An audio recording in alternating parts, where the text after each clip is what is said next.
G'day guys, welcome back to Supercoach with DR and welcome to the Round 15 Stock Market Pod Edition. That's right, we are doing things a little bit differently this week and focusing purely on those players that A, don't have the buy, and B, are owned by under 20% of the comp, because it seems like I'm covering the same players week upon week. I want to add a little bit of a spice to it, and I want to try to help some of you find a couple of diamonds in the rough, because if you're looking to climb the ranks, you can't be selecting the highly owned players that every man and lady in their dog own.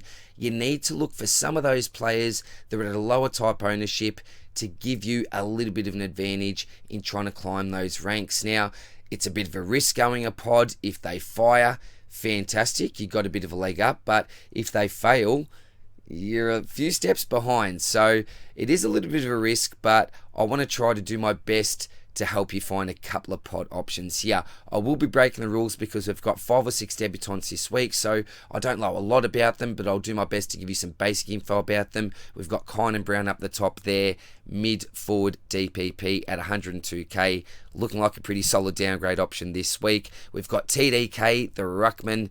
Hasn't he been going nuts for the last 3 weeks? A pod option. If you don't go, you're Grundy. If you don't go, you're gone. We've got Charlie Curnow. You'll hear from my man Janath tonight on whether or not you should look to select him. Bit of a sneak peek. I think he'll be a nice option. Down the bottom, this is where we get a little bit dicey. We've got Tommy Powell. Fooled me. I thought he could be a premium earlier on the year, but he's now got a high break even. Big decisions on our hands. And Jeremy Sharp now has a break even of 130 plus, and again, some big decisions. Do we keep him if we need a warm body, or get out of Dodgeville now before he leaks too much cash? These are the questions that we need to ask ourselves if you're running with someone like a Jeremy Sharp. So I'm going to keep the intro really short, guys. Please give me some feedback and let me know how you like this pod version and what I'll be probably doing from now on. Given the fact that most teams are finalising their teams and completing their last upgrades, I'll be doing some requests. So I'll be putting a post out on X and probably a post out on YouTube as well, asking for players that you want me to cover, and I'll be more than happy to do that. Last thing I need to mention is a big shout out to all the students at GYPS. There's been a few of my students that have recently discovered that I do have a YouTube channel and have been tuning in. I don't know how much they know about Supercoach, but if you are watching, shout out to all you guys. Holidays are coming up, 1 more week and a day to go. So that's it for the intro, guys. Hope that you're all well. You know where we start. The 500k this week, Pod Defenders. And sorry, quick edit, I did forget to mention, thank you so much to anyone that has purchased a Swordplay beanie from supercoachswordplay.com. We have now raised $195 for the Royal Children's Hospital. We need to sell 1 more beanie to hit the magical 200 mark. So it would be much appreciated if we could get there by the end of the weekend. If you're that legend that does it, there may be something extra that comes in the mail for you. Now with that out of the way, let's get into it.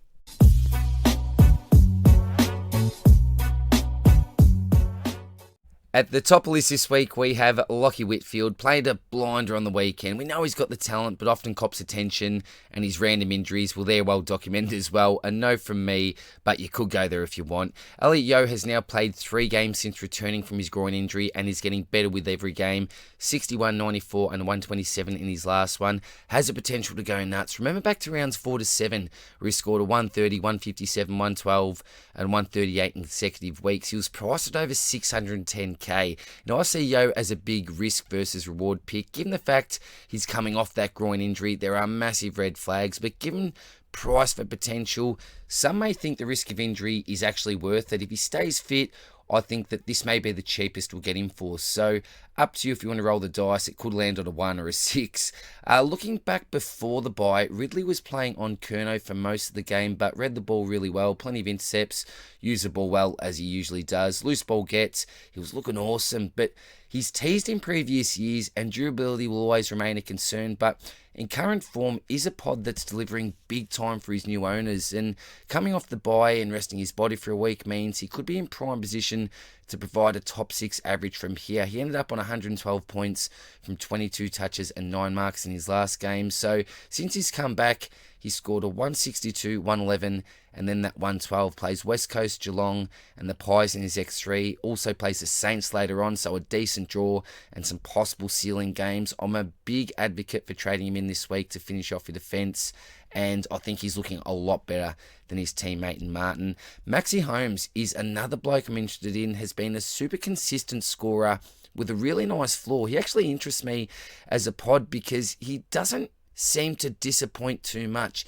The main issue is that he doesn't really present any real value. His season scores to date are 112, 95, 84, 97, 87, 98, 109, 113, 94, 104, 134, 133, and that 88. During the last month, he's transformed from defence into the midfield and having some great results score-wise. He's produced his top 2 scores. He plays Adelaide, Freo, Saints and West Coast in his run home, so that's a decent draw unless Windy goes to him when he plays the Saints. So another pick I'd advocate as a pod if you want to go away from the crowd. The Gov has a break-even in red, but I don't mind him as a selection. He's got a really nice role. He's been a brick wall in defence and seems like a nice tier 2 pod. Janath jumped on him a couple of weeks ago, so he'll certainly be in good company there. Hayden Young is an option, but the 3-rounder doesn't really inspire me. I'd much rather go with his teammate below in Jordan Clark. He had a quiet game last week after going nuts the 3 games before that. Plays Gold Coast, then he'll be facing that hard tag against the Bloods. Then he plays Richmond, which is very nice. So if you can stomach the low score coming up, then fine to bring him in. He should get a good one after that, but not a lot of value here anymore. And Lizard doesn't really interest me. Love watching him run around with limbs flying, but I'd just prefer to pay up and go for more of a Ridley type. On to the defenders, 250 to 500k. Up the top, we've got Joel Jeffrey. He's enjoying his time in defence. Went bang with a 121 before the bye, but before that, 71, 51, 52, and a 73. With power back, I'm not sure if he holds or not, so too risky at the price, in my opinion. And that 120 plus was really one that was out of the box.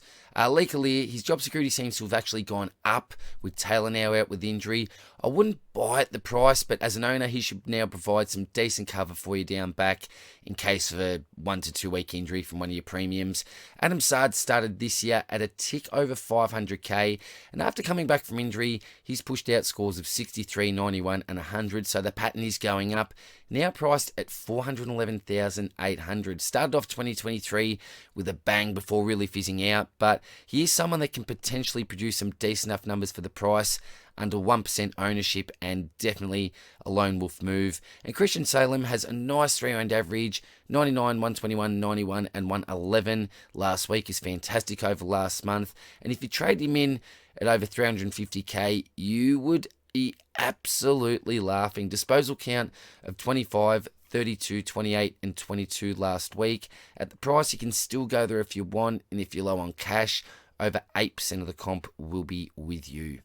On to the defenders, under 250k. Up the top, we've got Carl Warner. He's on the bubble and was a replacement for Chapman last week. A late replacement, I believe, but Chappie is back, so not sure if he gets selected or not. Plays on the Sunday, is on the extended bench, so we'll have to wait for team sheets on this one. Has a nice 3-rounder though, and if selected, you can jump on.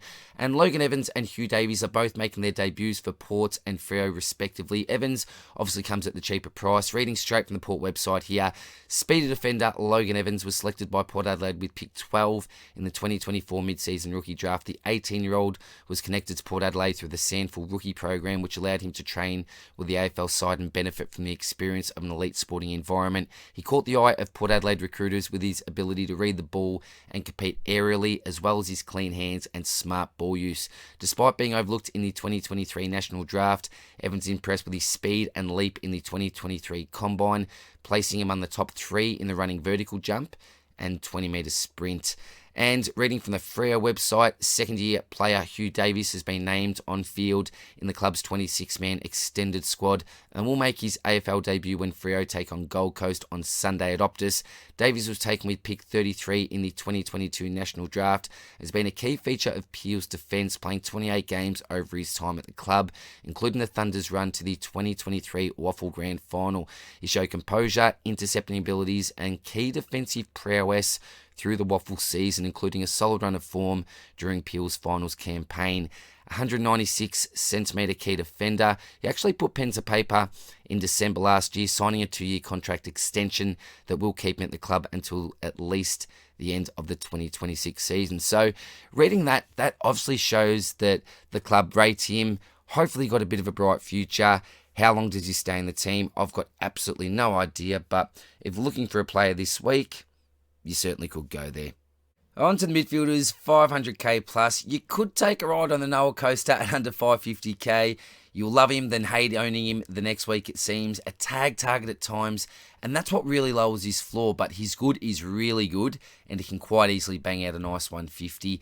LDU would be a recommendation as a trading option this week, but apparently he's been under a bit of an injury cloud. Don't know a lot about it, and he has been named to play, but that would make me slightly cautious about trading him in. Hasn't gone below 100 in the last 5 weeks. 109, 152, 117, 114, and then a banger 147 last week. Had a huge final quarter, but unfortunately just couldn't get his team over the line. If he's fit, I think he's a good option. Horn Francis may be a shout with Butters, a big tag target these days. The 3-rounder isn't inspiring though. Most likely won't make it as a top grade mid. I think Dunkley could go big this week with Neil likely to receive some attention. Has been pretty underwhelming though in his last couple of games, but does come at a decent price. We've only seen the one ceiling game, so that does put me off the pick slightly, but as I mentioned, shouldn't be tagged or need to tag with Berry during the dob lately. Cripper, he's owned by under 6% of the comp. The main issue here is consistency, so he's been a little bit all over the shop score-wise lately. Let's read out his last 6. So he's gone a 68, up to 132, down to an 83, up to 131, 103, down to a 75. So tough to gauge, so most likely a pass for me. Lockie Neal, he's just a no-go at the moment with likely Drew tag this week. And Shady Warner, he has been a massive letdown for those that traded him in a couple of weeks ago. You would have missed his 172 and 144 and then copped a 98 and a 64. So given the fact he's a pod, it hurts even more. No way that you'll go there now. He'll most likely plummet in price unless he hits his ceiling again. And that's entirely possible. But really, if we're looking at all the numbers here, Chad Warner's probably a pick that we pass on for now.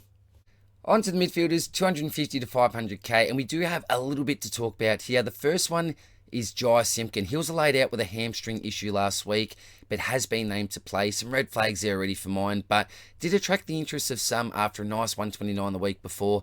And bad luck if you didn't see the laid out and you were stuck with him. That would have really, really hurt. I'll repeat exactly what I said last week. Now, I may get some egg on my face here, but I do smell a bit of a trap. Let's quickly take a look at the last week's game, this before his injury, obviously, and then I'll tell you why I think he's trappish. He collected 18 kicks, season high, 10 handballs, season high. Tackles were at a season high with 7 and 2 goals. So season highs all over the shop. He attended season high 65% CBAs and got massive scaling for his second goal of the match, which again was well deserved. So all that seems great if he can keep the numbers up. And he'll be a good pick if he can, but if you look back at his past numbers, 129 was his highest score since round 14, 2021. That's what we're talking about here. Even looking back to last year, he only reached a triple figure score on 3 occasions, and really, that's just not good enough. He was the 3rd most preferred CBA, coming in at 60%. So his scores from this year, they read 60, 43, 64, 58, 67, 61, 52, and then that big 129. So my question is, if he doesn't kick that late goal, receive the generous scaling, are we even looking at him this week? If he goes 70 over the next 2, he'll get to around 400k, but then his break even goes back up to the 90s, and look, he could start to decline again. In saying this, I could be completely wrong. And if you think he can turn it around for you, then go for it. He's been playing through some injury this year, but it was North's first win. I don't see many more coming. In saying that, hey, they almost rolled the premiers from last year, and bad luck to North for that. That was, super bad luck. Should have won that game. But history suggests that last week's score could have been one out of the box, and I just don't like it at the price. If you're desperate to complete that forward line, you don't have any cash, and look, we are talking about the mids here, but he's obviously got that DPP status, then you could go there. Look, if you go there, I hope that I'm wrong on the pick anyway. My man, the suitcase, Huey McCluggage, he went berserk last week, slotting 2 goals in a couple of minutes, finished on a 160 plus. We know that Lockie was receiving a lot of the attention, and Huey boy cashed in. And seeing as though Neil will likely cop some close attention this week, remember Port love to terrorise Lockie Neal, in Kenny's words, but that may actually bode well for the Clug. The issue is consistency. His last 3 before this monster, 61, 74 and 88. So a bit of a roller coaster. Will give you some headaches and some jump for joy moments at the same time. Wardlaw, he's hit some form with his last 3 scores going up, 88, 114 and a 122 last week. I think if you held Clary through his bye, then I'm guessing you're obviously holding now. So I won't really waste any time talking about him because we hold, we don't invest. You could upgrade him to an uber mid, but to be honest, there's not many I trust at the moment. Hopefully, Clary can go bang against the Eagles this week for us. Connor Rozee, we probably wait another week on or 2 even. Looking like a few are looking to get him as that M9 swing for the likes of maybe a Green because he's been super inconsistent. Hopefully, you get a good one between the two. Again, what happens if, say, you're looping Green, he goes 100. You actually put Rozee on for 100. I'm not too sure. It could actually be a little bit of a killer at times, but I'd probably... Yeah, I'd definitely wait a week, see what the eye test looks like, and if you like what you see, then you could jump on. I think there's a lot of plays that you could swing in with. Clary's another one that we just talked about, as well as your Green type, so you can go there if you want early, but yeah, look, I think he'll certainly build on what he's done, but no point going there now for mine. And Jeremy Sharp, if you can, certainly a trade out, an absolute stinker last week to say the least. That set his break-even soaring to 132, but he's a warm body, so you may want to prioritise points on field if you're struggling for 18, but if you do, you obviously have to be prepared to lose some cash here. On to the midfielders under 250k, and we've got a couple of rule breakers here playing their first games. Firstly, the cheapest option is Kynan Brown, son of Nathan. He was picked up as a rookie in last year's draft as a father-son, and he'll be making his debut this week. The perfect price, the perfect DPP swing. His old man gave him a bit of a wrap-up. He said he's fully invested in the club and his teammates, loves playing good team-orientated footy, and he's super competitive, and he'll have a crack for the Demons fans, and they'll see a solid little unit. Although he can play through the midfield, most of us are thinking that he plays that pressure small forward role to allow Cozzy to play more mid-time. Out of all the debutants this week, he is one I'm most keen on, and I think he's coming into my side. We can't be too picky, but he ticks most of the boxes for me in regards to job security, price, and DPP. And Caden Cleary will also debut for the Swans this week, an impressive feat in itself.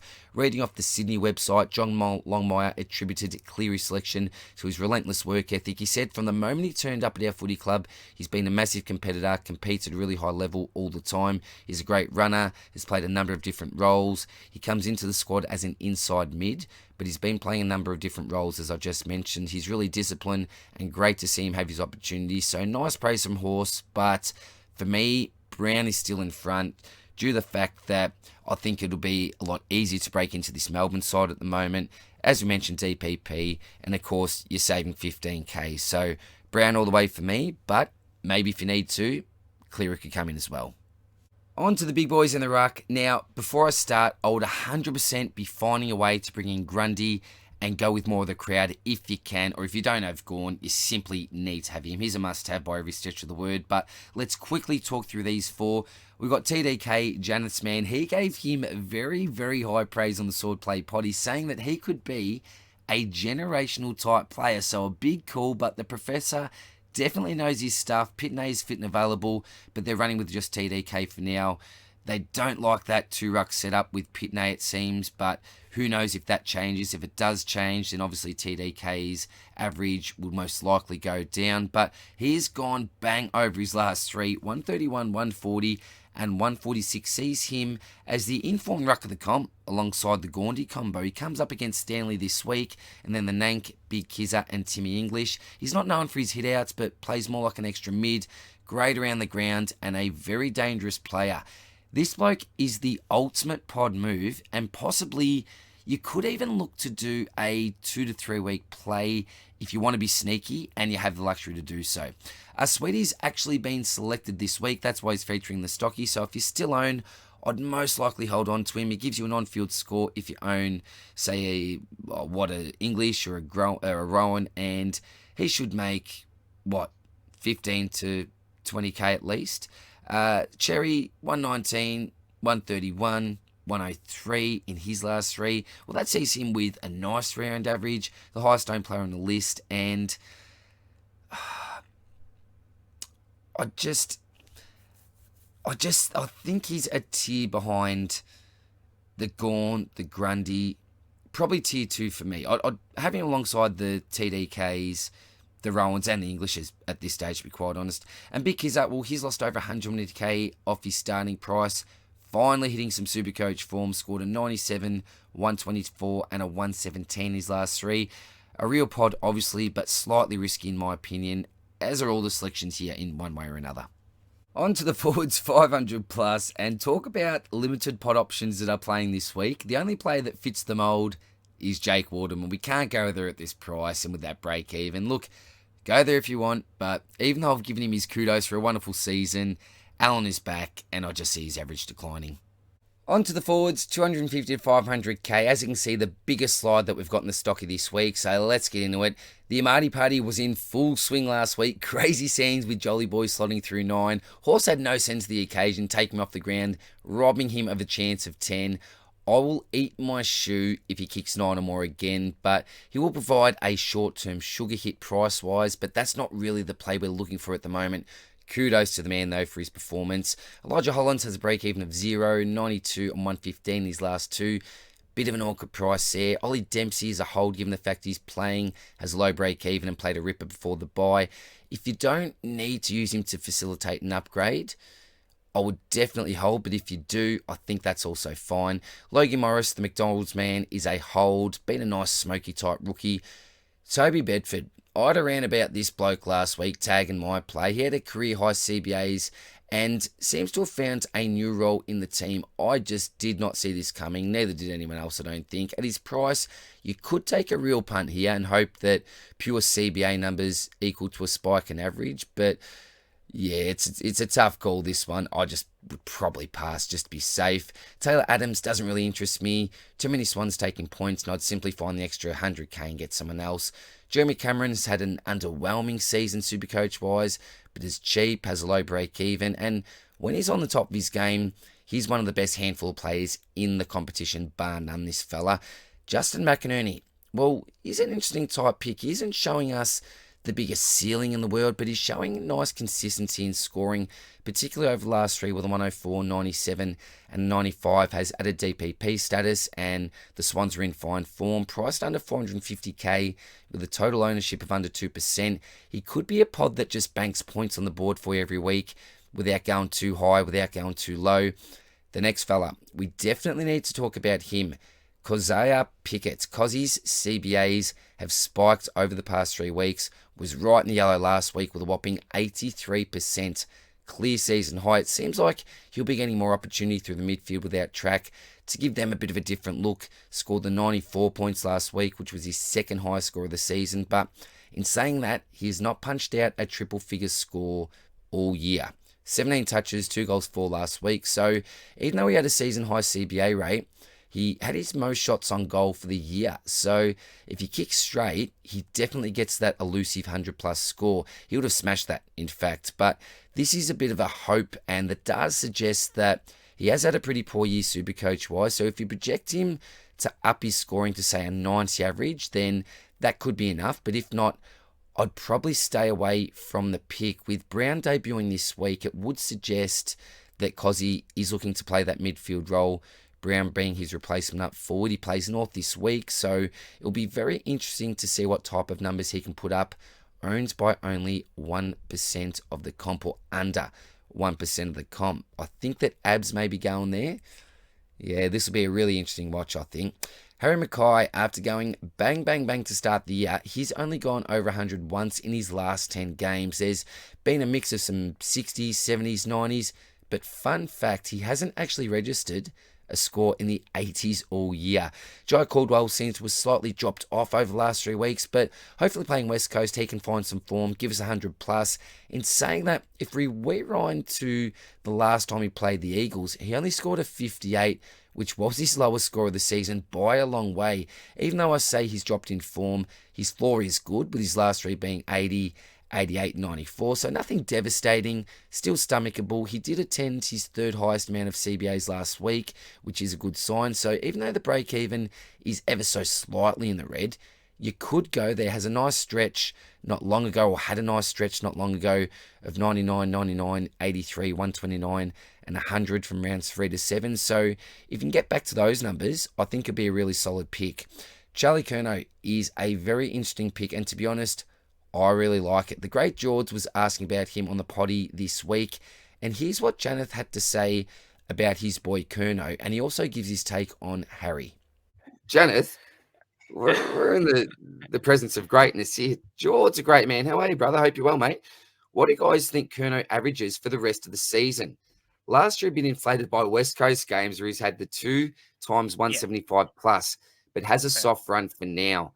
Great question, George. And Janath, you are the man to talk about this being a Carlton supporter, mate. I'm interested to know as well. So what do we reckon here? I'm going to put a quick pause to this because there's 2 parts to this, and I think it's not as simple as talking about Curnow, because we want to think about Harry Mackay in this same realm as well.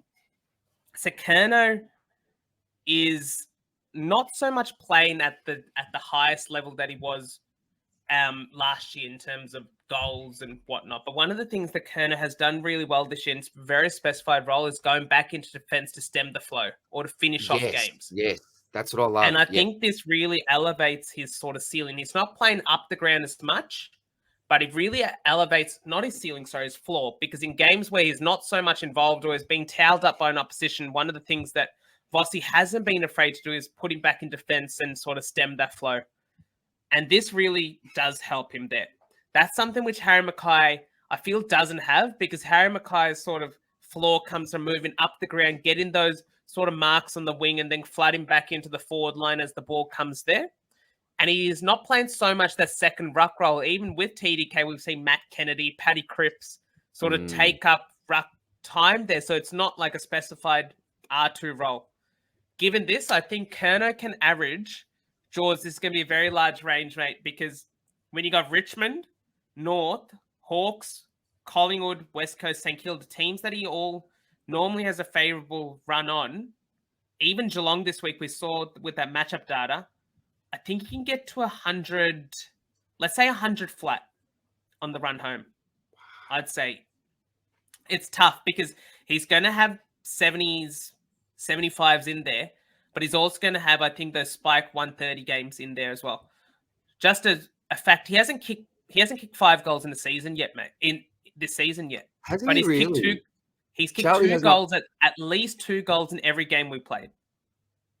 So consistent, but we haven't really seen that. We haven't seen that big bag yet. We haven't heard about the big bag yet. And that's what I think is holding him back. Yeah. But I think he's ready to explode in the second half of the season, especially, and this is a really big one. I'm not sure if he's going to hold it for finals, but he had a really poor final series last year. Like really, really poor. He's towed up in all 3 of the matchups against McCartan, May, and Andrews or Payne. This is he's gonna come out firing in the second half of the season. He's leading the Coleman. I'm saying he's gonna come out firing. That's how good he is.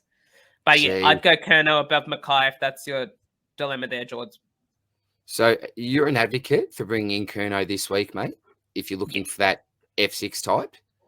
If you're looking for a ceiling raiser, Curnow's the one. But you have to be able to stomach the 70s, the odd 70, because he's a key forward. It's going to happen.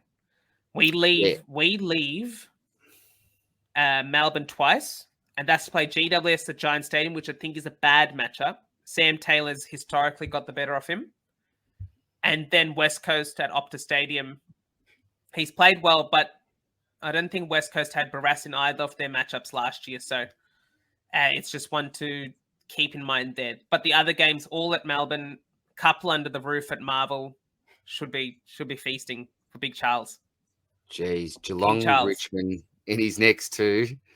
A couple, then it's North, West Coast. Geez, St Kilda to finish off with. I tell you what, mate. Ooh, I reckon that maybe after this week, it may be a luxury, maybe a Sexton to Big What do Charlie you see him Curnow. averaging, mate? I was going to say around the 95 mark. I wasn't as close confident. enough for me. Yeah, well, look, as you said, it's that range, isn't it? It's that range. And the big thing in here is the key forward. As you mentioned, like he's going to have those dud type games where we're going to see his floor. But looking at the opposition here, and matchup is so important for the last half of the season. There are some very, very juicy matchups there, mate. Some very, very juicy matchup. And he's the type of bloke that can even go you 170, can go you 180. And at the end of the day, if he does throw out a 60, a 70 here and there, if you couple that with a 180, it balances out very much. If you're a league player, he could be an extremely frustrating own because he's going to win you some league matches one week. He'll lose you potentially another league match the next week. But yeah, look, I think 95 is very fair. I think he could get to triple figures, probably not much more than that, just given the fact he's a key forward. And he's averaging 90 already, though, mate. Like, we think that he's having a poor season so far. He's averaging 90. Even if he averaged 90 from here on out, it's not the worst. We've got Tom Green is averaging 80 since his injury. Mate, seriously, it's sideways. Get bloody Heaney into the midfield. get Curnow in for Tommy Green. Then the jump from 90 to 100, I don't think is overstated with the games coming up. Yeah, no, I agree, mate. And I can't disagree with anything you're saying, particularly about Carlton and Supercoach. But look, we did break the 45-second rule there, but one of the absolute goats of Supercoach and content creating, I think we have to do that. Cheers, George. Hope you're well, brother. And would love to have you on one week as well, mate. All the best, bud. And Tommy Powell trapped me into thinking he was a premium earlier on the year, but luckily I'll get out of the pick a while ago. Originally, we were buying him for his 80-odd% CBA rate, but over the last two particularly, he's been dudded with his CBAs, rates of 39% and 28%, season lows there. It's really tough for those struggling to field players this week. Do you hold simply because he's a warm body? It's similar to a Sharp, or do you move him on now anyway to likely avoid losing some bulk cash? It's team dependent, but a very awkward position to be in when he scored just the 37 points his last game and his break even now sits at 119. And we'll finish off with the forwards under 250k. We have three options here: a bloke on the bubble, a bloke that's played one game, and a debutant. And to be honest, none of these options inspire me in any way. Firstly, with Day, he's come in for King, who's out due to a knee injury he suffered at training. I'm not exactly sure how long he's out for or the severity of the injury, but if it's only for a week or two, I don't like Day's chances of retaining his spot. So until we get more info about this injury, it's a pass for me. Hutchinson is made of Spilsies, scored a 40 in his debut game before the bye, but with their tall stocks in good health and Oscar Allen returning, I think he may struggle to keep his spot on the extended bench for now, but not looking good for mine. Another pass, most likely. And Maxi Boy, who I'm not even going to try to pronounce his last name, comes in for Cadman, who is dreadfully out of form. I can't see him keeping his spot for a long time unless he plays out of his skin. And I really see him as just providing Cadders some time to find some quick form in the resis and build his confidence up again. So unfortunately, we're taking a little bit of a risk, whoever you're going with here.